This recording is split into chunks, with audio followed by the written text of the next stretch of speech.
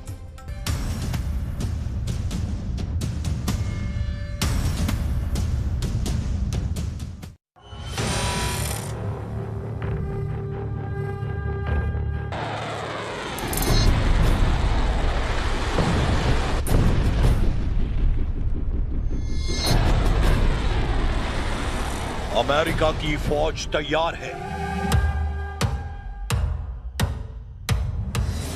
दुनिया की सबसे खतरनाक फोर्स को डोनाल्ड ट्रंप के फैसले का इंतजार है।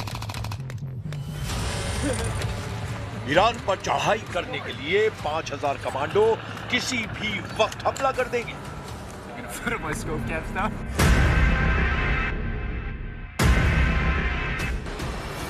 लेकिन इस फौज का ईरान में टारगेट क्या है, ये सबसे बड़ा सवाल है, क्योंकि 24 घंटे के अंदर युद्ध बदल चुका है।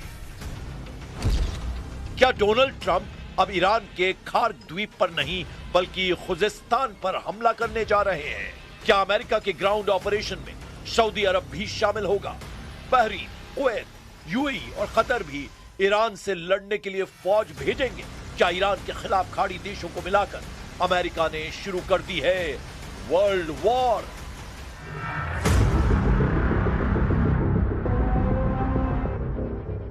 अमेरिका का ग्राउंड ऑपरेशन बहुत बड़ा टारगेट सेट कर चुका है और इसमें खार्क के साथ खुजेस्तान वाले समीकरण ईरान के लिए बहुत खतरनाक साबित हो सकते हैं।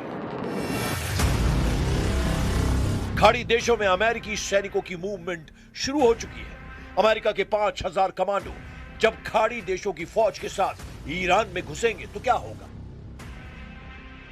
यह जानने से पहले खार्क और खुजेस्तान के बारे में बहुत जरूरी बातें समझ लीजिए। मैप पर देखिए, यह है खार्क द्वीप, यह फारस की खाड़ी में है, जबकि मेनलैंड ईरान में यह जगह है खुजेस्तान। इस इलाके में ईरान का बॉर्डर इराक से लगता है। ये दोनों जगह इस वक्त युद्ध के हॉट पॉइंट बने हुए हैं। खार्क द्वीप पर ईरान के तेल निर्यात का टर्मिनल है, यहीं से उसके 90% तेल का निर्यात होता है, जबकि खार्क द्वीप से जो तेल निर्यात किया जाता है ईरान के खुजेस्तान प्रांत से निकाला जाता है। खुजेस्तान को ईरान की ऊर्जा राजधानी कहा जाता है। ईरान का 80% तेल खुजेस्तान की जमीन से निकाला जाता है।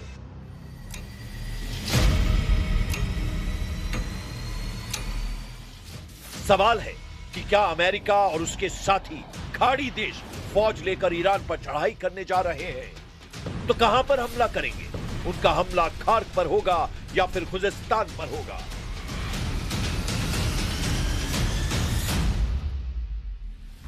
और दोनों मोर्चों में से हमला कहां करना ट्रंप के लिए आसान साबित होगा। अमेरिका की फोर्स खुजेस्तान पर पहले हमला कर सकती है, क्योंकि यह ऐसा इलाका है जहां अमेरिकी सेना को फौज की रसद, सप्लाई और बाकी कम्युनिकेशंस बनाने में कम मुश्किल उठानी पड़ेगी। यह एक समतल इलाका है जहां किसी फौज के लिए ऑपरेशन करना आसान है। लेकिन उससे पहले सवाल कि क्या खाड़ी देश अब अमेरिका के साथ मिलकर ईरान पर चढ़ाई करने जा रहे हैं? अमेरिका और खाड़ी देशों की कोशिश है कि वो इस युद्ध में ईरान के खिलाफ 12,000 सैनिक शुरुआती दौर में उतारें। इनमें सैनिकों से मदद करने के साथ साथ ग्राउंड ऑपरेशन की पूरी फंडिंग ट्रंप ने सऊदी अरब, यूएई, कुवैत, बहरीन और कतर से कराने का फैसला किया है। Well, look, we can have dialogue, but I don't want to do a ceasefire.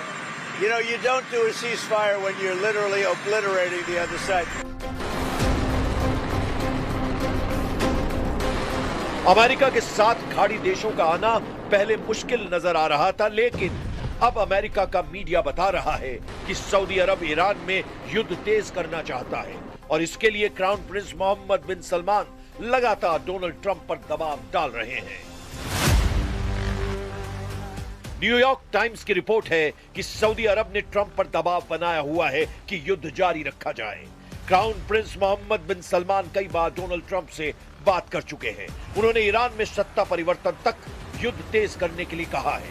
Saudi अरब का साफ मानना है कि ईरान खाड़ी देशों के लिए खतरा है और इस वक्त ईरान को ज्यादा से ज्यादा कमजोर करने की जरूरत है। इसीलिए अमेरिका को अब पीछे नहीं हटना चाहिए।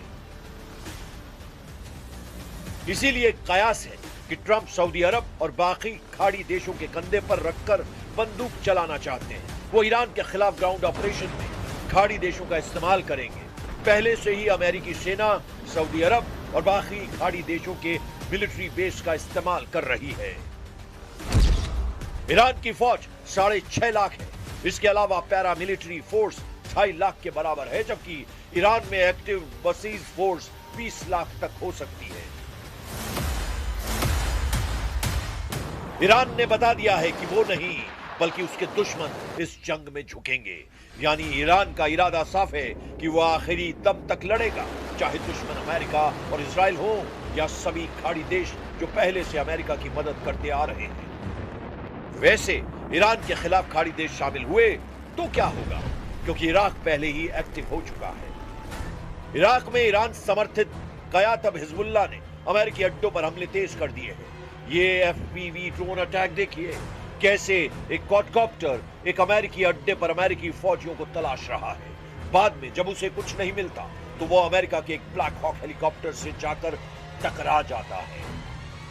There is still the risk of escalation if Iran-linked proxy groups mobilize and by that I mean Hezbollah in Lebanon, Iran-linked militia inside Iraq, and importantly, the Yemen-based Houthi movement that has threatened to attack shipping lanes in the Red Sea and has done so in the past. So we know they have some naval capability that could create disruption. इस युद्ध में तुर्की पर भी सबकी नजर है और Erdogan ने अरब देशों से कहा है कि वो इस युद्ध में शामिल न हों। सऊदी अरब, यूएई और कतर का दौरा करने के बाद तुर्की के विदेश मंत्री को इस बात का एहसास हुआ कि ये सभी देश ईरान के खिलाफ युद्ध में उतरने के लिए तैयार हैं। अमेरिका और इजराइल की शुरू की गई इस जंग में अब सऊदी अरब, यूएई और कतर ईरान के खिलाफ नजर आ रहे हैं, जबकि तुर्की का रुख बता रहा है कि एर्दोआन अब मुस्तफा खामनेई के समर्थन में आ गए हैं।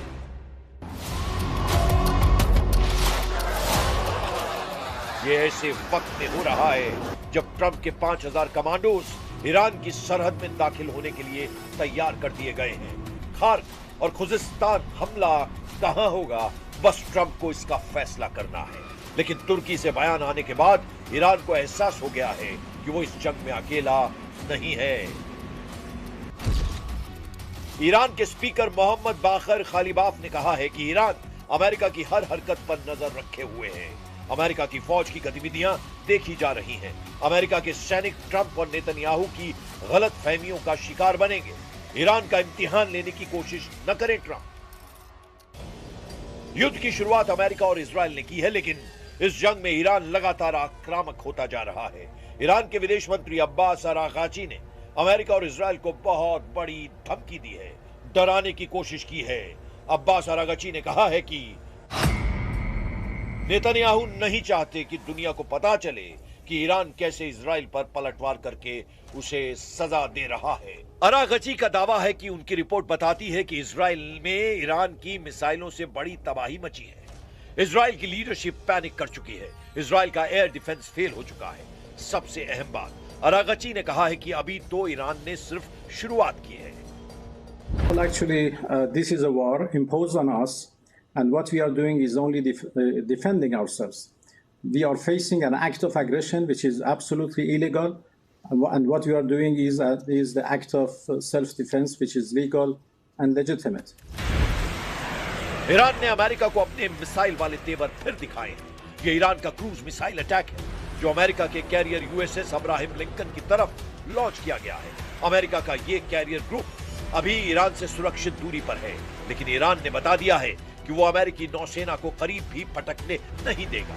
ऐसे में अमेरिका का ग्राउंड ऑपरेशन कितना कामयाब होगा, इस पर सवाल उठने लगे। एक तरफ अमेरिका और इजराइल ईरान पर हमला करते हैं और फिर ईरान पलटवार करता है, फिर यही सिलसिला तेज हो जाता है। देखा जाए तो ईरान इस वक्त इस युद्ध को कंट्रोल कर रहा है।